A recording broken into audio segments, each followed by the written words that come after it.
There's a lot of people who kind of think that it's just fake, that it's, Renaissance fair. The armor that they're wearing is between 50 pounds and 90 pounds. Come try it. It's not stage combat, it's not theater, it's not role play. It is a full contact sport. Weapons weigh around 3 pounds to 6 pounds. They are really striking each other. The audience likes the clang. The fighters like the thwomp. Because you know that they did not hit a protected area and you know they fucking felt it. I've had my hand broken, I've had my foot broken, I've had a separated disc in my neck. You're gonna go out there and that other guy wants to beat you with an axe. And if you're not aware of your own ability and skill set, if you are not reflective and honest with both your strengths and weaknesses, you're in for a rough day. We're rebuilding a sport that disappeared for 600 years. The most powerful knights wanted to prove that they were the best knights, and they fought in medieval tournaments. What we do here is a recreation of those medieval tournaments, a recreation of that sport. Fighters, are you ready? Fight!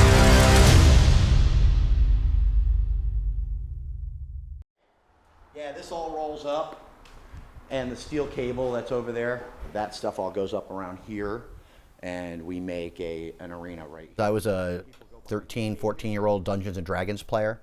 My mom says, hey, there's a Renaissance fair in the next town. Do you want to go to it? So I go to this event, and there are people fighting in medieval armor there. It's 1981. And within 2 years, I was fighting in armor regularly. So we start here.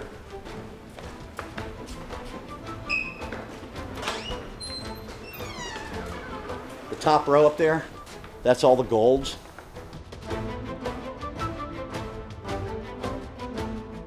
The Knights Hall is the most winning school in American history. Nobody's even close to the amount of wins we have currently. I've currently won 5 world championships, USA championships. I'm somewhere in the 10 to 12 range. The being champions part adds a level of prestige to every other part of the business that we do. So for us, it's actually very important so that we can get more fighters in here, that we can get more students in here, and that we can fill the seats with more audience members. So important dates we've got coming up. Friday, we're going to have Night Fight. And then Saturday is the longsword. AKA we were overly ambitious. Yeah. Basically this month we get no rest. We're doing a show basically every weekend. Every weekend. And we have that show in New Jersey. It's a $2,000 show. Yeah. It's a $2,000 show. It's a rich dude's birthday, right? It's a rich dude's birthday. We're gonna go down and do that. Turns out there's not a lot of money in night fighting. We're still recovering from pandemic shit around here. It was fucking rough. We didn't have an in-house fight, which is where we get most of our income, for 2 years. We're almost out of the electric hole. So yeah, so the debt's not nearly handled on that. And I really want to get ahead of this winter because the power bill's still going to be devastating. Every time I go for a job interview outside of like the hall, obviously, I have to tell them straight up, like, listen, the hall is where I live, essentially, like emotionally. That is my career. That's where my heart's at. That's where my time's at. I will leave this place on a fucking dime because the only reason I'm here is in order to make money to support that place.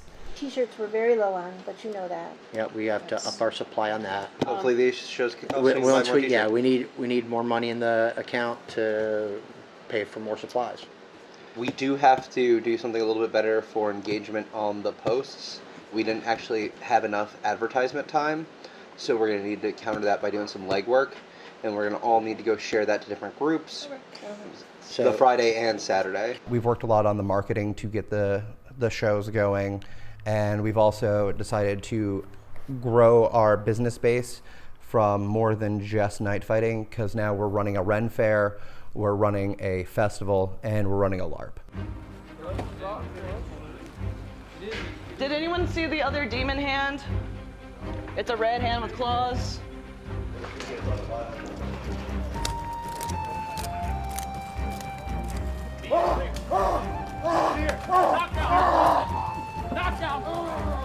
When you've got people who are training with you 4, 5, 6 days a week, you find out about their lives. And we kind of develop a familial thing. Kat ends up being big brother to a whole bunch of people. Marie's our daughter that we adopted because of this sport. We met a person who didn't have a family, and they became family with us, so much so that they are now in our family. I did kind of have to fight my way in because I asked them if I could adopt their last name before my very first fight. And my mom was stoked, she cried. My dad will never admit it, but he cried too.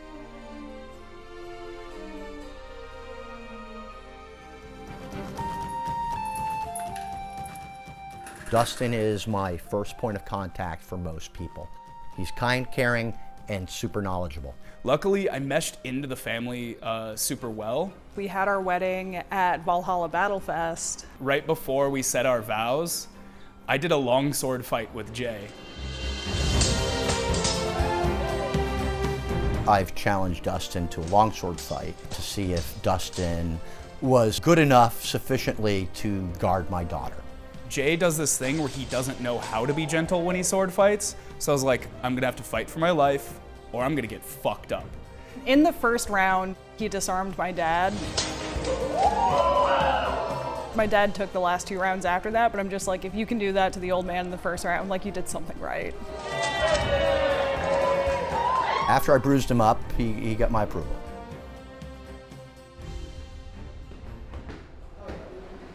All right, everybody, get to your places. It's time. We're gonna scoop out with our shield to roll Bob's imaginary arm past us. Our group is a bunch of people who usually don't have families to take care of them, who are either queer or have been poorly treated throughout their whole life in one way or another. Somebody comes in, they're just like, oh, I just expected you guys to be a bunch of big burly bigots, and we're like, no, absolutely not. There's one person that teaches here that's straight. My dad's always been inclusive of queer people. Even when it was much cooler to be homophobic, that wasn't him. As soon as I came out, it was like a domino effect of people around here felt comfortable coming out. Some people get extra mad at mine and Kat's existence because we're not your stereotypes of a gay man. The rest of the teams tend to be fairly homophobic. They tend to be very right-leaning.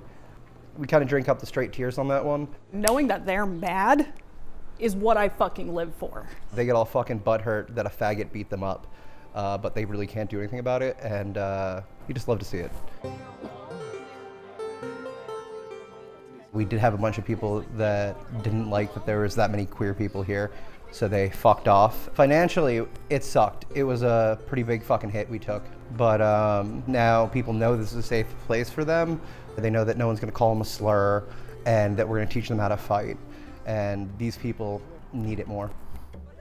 It doesn't matter if it's the Knights Hall, it doesn't matter if it's some backyard practice at some random fucking dude's place. As long as you find the community that you feel like you belong to, and you find the people that are going to love you and support you in the way that you need to be loved and supported, and you're having a good time, the sport's for everybody.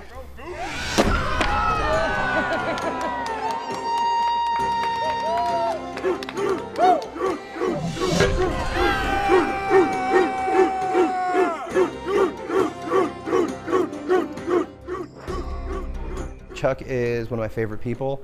He is a very reliable person on our team. He is our anchor. He's got a wife. He has a normal day-to-day job. His hobby is woodworking and guns. The only weird thing about him is us. I've always been engaged in competitive activities. I was never a good boxer because then I just want to tackle people, right? And I was never a good wrestler because I wanted to punch people. So I came to this and I was like, wow, I can do everything and I can do it with weapons. This place made me who I am as an adult today, I'm a person that really believes in finding the people that you care about and sticking with them, and I care about these people. Kat and Chuck will be in the same weight class. I want to be the ultra heavyweight pro fight champion. So he's going to push me and I'm going to push him, and whoever wins it is going to be the one who competes for that slot. Kat will get on top and dominate. He's been a swordsman for his entire life. He is a very, very tough fighter. He's the only guy here, I think, who I have never beat. Chuck would rather die than quit. He will grind his opponent down to paste. I don't think it'll be that much of a struggle for me. I think I got his number on swordsmanship. I'm there to win every time, and I expect the other person to do the same thing. If I go in there and I don't give it my all, that's my fault, and you should give me everything, otherwise I don't want to fight you.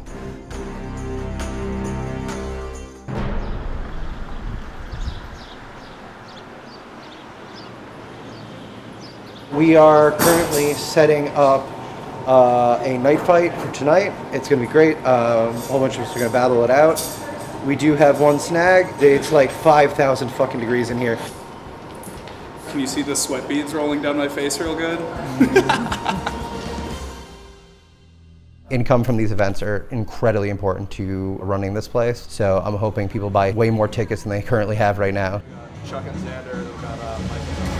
So the fights are going to be judged by some combination of weapon strikes, shield strikes, kicks, throws, and control of the field. It's going to be 3 90-second rounds. You're going to fight all 3 rounds unless there is knockout. Any questions? Joe from the Night Hall!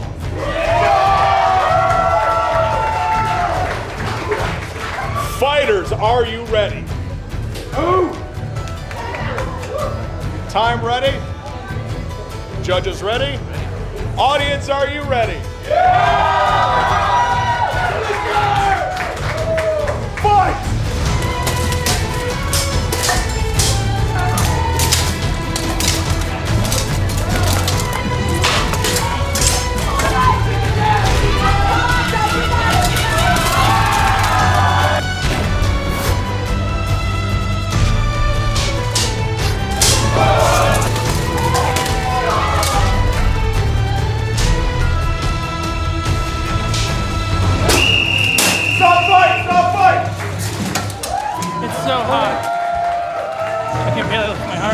Small fights like this, where the crowd's a little smaller and the venue's a little bit more intimate, everybody seems to be a little hungrier, everybody fights a little bit harder, pushes a little faster. Fight!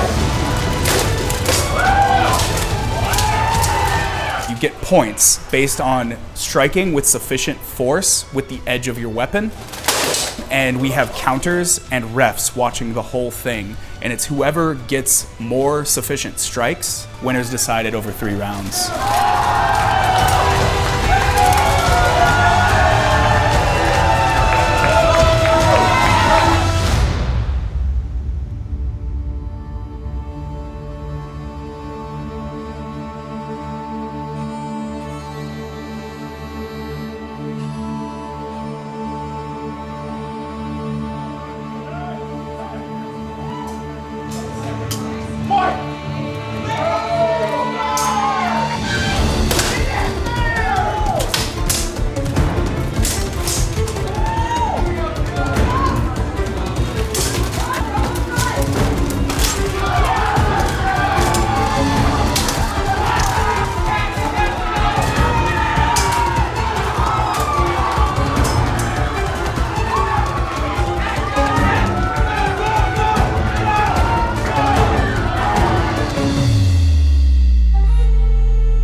That is the first time I've ever beat him. That might be the first time I've ever won a round against him. I think I handled the strategy really well. So a lot of it was managing the heat more than even managing the fighter. Yeah!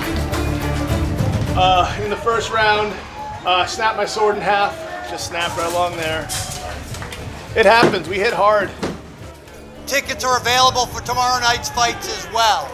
Tomorrow night there's going to be a bunch of longsword fights. So if you want to see longsword, really, really fast fighting, you'll see that tomorrow night.